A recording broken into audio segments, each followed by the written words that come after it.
Hi there, Internet people. It's Mark from Remarkable speaking. I'm here with Iyad Salloum of Insync Physio in North Burnaby, near Vancouver, in the outskirts of Vancouver, the soul of Vancouver in North Burnaby. And we're going to talk about Achilles tendon pain. How you doing, Iyad? Good. How are you doing, Mark? Good. So what's Achilles tendon pain? I have a Yeah, sore ankle. How do I know it's Achilles tendon? that's a good question. Usually, one of the first things we'd want to do is talk about how it started and the history and all that kind of stuff. And that usually helps us kind of figure out if we're going to look at the Achilles tendon or not. And with most tendon issues, it tends to happen slowly over time. It's not like a sudden trauma. Obviously, there is some of this kind of where I took a step and I felt something go, and those tend to be a little different.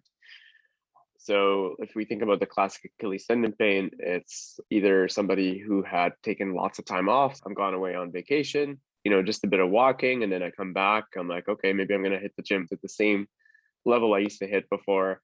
And that big spike from a big rest. So it's a period of disuse, and then you come back to where you used to be. That tends to look like a spike on load on our body. And then we can kind of start to develop some of these issues. And where the issue happens, honestly, our best bet now is to do with maybe the resilience of that area or the training history. So, for example, if this person's very well trained, they might have a bit more buffer. They can withstand that jump in activity more or not. But the other really important one is the pain location. So, tendon pain, we expect it to hurt, especially in the lower limb. So, like the Achilles tendon, if somebody comes in and says, well, my foot hurts, I'm not going to be looking at the Achilles, or if they feel pain in, like high up in their calf, we're going to look at something else. So we'd like it to be in and around the tendon for us to have a pretty good confidence that it is that. And then the other one, which is really, really important, is how localized the pain is. So tendon pain is very localized. It doesn't really present where it jumps up and down and moves around a lot. So if they have that, it doesn't mean necessarily that they don't have tendon pain, but maybe it's not the only thing that's on their plate that they're dealing with. So that's where we would want to dive in and assess all the things that could contribute to sensations there. For example, I had somebody who said, oh, I feel it when I run. And it turns out that they have some issue with their low back, and we treated the low back and their leg pain went away. So it could look like a tendon, but if it doesn't behave like it, that's where we'd want to look a little more in depth. So let's just dig in a little bit deeper. Is there any relationship with pain in the plantar fasciitis, that pain now in the middle of your foot, and this particular Achilles tendon pain? It could be. They're kind of connected, the two structures. And, the name plantar fascia makes it sound like it's not a tendon, but it kind of behaves like a tendon. It's like a flat tendon. So they could be related or could not be related. And sometimes you don't have to have one to have the other. So some people only have heel pain, plantar heel pain, which is pain just at the inside of their heel. And that could be related to the plantar fascia getting a bit affected. So we would treat that with a multitude of ways, including figuring out why they're just so easily triggered with certain activities and try to modify that. We could do different shoe modifications for these people just to kind of help them continue to stay active. Just because you're unable to maybe exercise the way you normally do doesn't mean you should stop exercising altogether. And that's usually what happens is people stop for a long period of time because they try to rest it, and then they lose function in other areas, and then all of a sudden, they'll tell you, oh, I gained a bit of weight and I've lost my strength, and all of the stuff that happens with just prolonged rest. So really our job as physios is to see, okay, great. So you have this injury. How can we keep you as active as possible while also trying to treat this injury at the same time, instead of just completely cutting them off any activity? So yeah, they can happen together or they can happen separately, but just because they're connected structurally, they don't necessarily have to go one and two. You can just have Achilles tendon pain sometimes. And it's because the Achilles tendon is really important. We use it through our lifetime as a spring to help us recycle the energy that we use. So for example, when we walk or when we run, we're able to kind of recapture a lot of that energy that our body puts into the system and into the floor through this nice little spring function that it has. So how related is an ankle sprain, say like a high ankle sprain or something like that, to this Achilles tendon pain?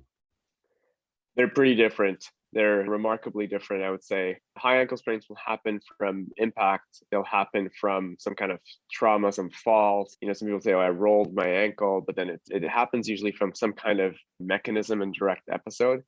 I've rarely seen it happen just from a slow buildup, an insidious onset like that. The Achilles tendon also functions very differently. It's an active structure, it's a contractile structure. Meanwhile, in the high ankle sprain, the job of that structure in the front of our ankle, just at the top, is to hold the two bones together.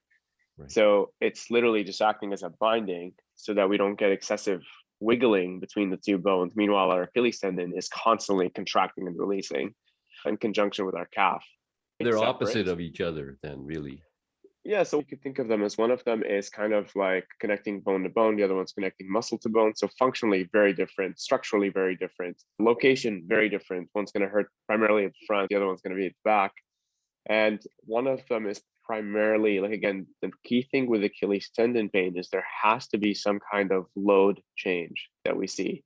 And it doesn't have to happen last week. It can happen weeks and weeks ago. But then the idea is you do this huge kind of spike in activity, and then you kind of maybe go back to normal, but your body might not have enough time to repair and adjust. And it slowly builds up where you start to become symptomatic. And then in that case, what we would do is just try to see, what are we actually dealing with? Is this actually the Achilles or is this something else? We can have, for example, pain in the structure just around the tendon tissue itself, like the sheath, which could look very different. And this is where you can get something like a cyclist saying, my Achilles hurt, even though what we consider biking is not really that heavy on the Achilles tendon. It's not quite like running or jumping. It's not considered a high elastic activity. It's not a high springing activity. Meanwhile, if you have a jumping athlete, you're kind of going to look at that a bit more, or like a soccer player or even a runner where they have to constantly be using that tendon. So yeah, we would look at that first, and then we would kind of figure out where their symptomology is, and then we can modify lots of things. Same with the plantar fascia, we can modify the load. We can put them on a different exercise routine to keep them healthy, but also do some small modifications. Like we can again modify footwear. That's a temporary solution. Obviously, that's not going to fix the tendon, but it helps them continue staying active and training, especially if somebody, for example, is training for a marathon and their time is a little limited, so they don't have this big window of opportunity to drop 6 weeks off their training program. So if we kind of narrow down to the core here, the history is really important. That's how you're going to get to the exact diagnosis and where the pain is, of course. Yes. And then you got to keep moving is basically Absolutely. the other message. Absolutely. So the way we diagnose tendons is it's mostly functionally diagnosed. So we have a bunch of tests, and the idea is you'd expect it to hurt more as I progress the load on you. I'd expect you to be more symptomatic if it's actually a tendon that's hurting. So progressing load is just this general term, but it means if it's heavier, if it involves maybe more pressure on the tendon, if it's faster, those are all considered higher loads. But those are the parameters that we tinker with when we're designing, for example, somebody's running program with an Achilles tendon. We would definitely want to keep you as active as possible, but also we want to put you on a loading program for the tendon. That's how we think the tendon restores its function best. It's not an inflammation only problem. You don't just want to rub an ice cube over it and let it rest if it's actually a tendinopathy we're dealing with. So we want to kind of put you on the best regimen. And it's not necessarily just doing heel drops, because you can think about, just if you're a runner, how just doing heel drops off a stair might not be enough to get you back to full function. So we need to start restoring some of that activity. Obviously, we can definitely do lots of calf strengthening, and we can work on muscles of the knee and the hip to kind of help support the chain a little more, because that just helps any runner, and it can definitely help people with Achilles tendon problems. And then we could do things like gait retraining if it's that we suspect caused it. Somebody, a new runner, they haven't run before, we can kind of do some modifications to how they run, and that could help them continue training. But ultimately, they need to load the tendon, and that's where we come in and we design a program that's appropriate for that. Most people are quite surprised by how much they could do load-wise with a tendinopathy. And that's where, sometimes getting the confidence from somebody who's telling you this is safe and here's how we do it, that could be very, very useful to kind of get things started. There you go. If you need some help with your Achilles tendon pain, you've got pain down your heel, around your heel, get it diagnosed, know exactly what's going on, and get expert help on what to do to get it better. You got to keep moving. but you need to know what the heck's going on and how to do it properly. And the experts, they've all been trained in this extensively at Insync Physio, are the people to see. You can book online at their website, insyncphysio.com, or you can call the Burnaby office at 604-298-4878. They're also in Vancouver at 604-566-9716. Get in there, get some help, get back fully active. Thanks, Iyad. Thanks, Mark.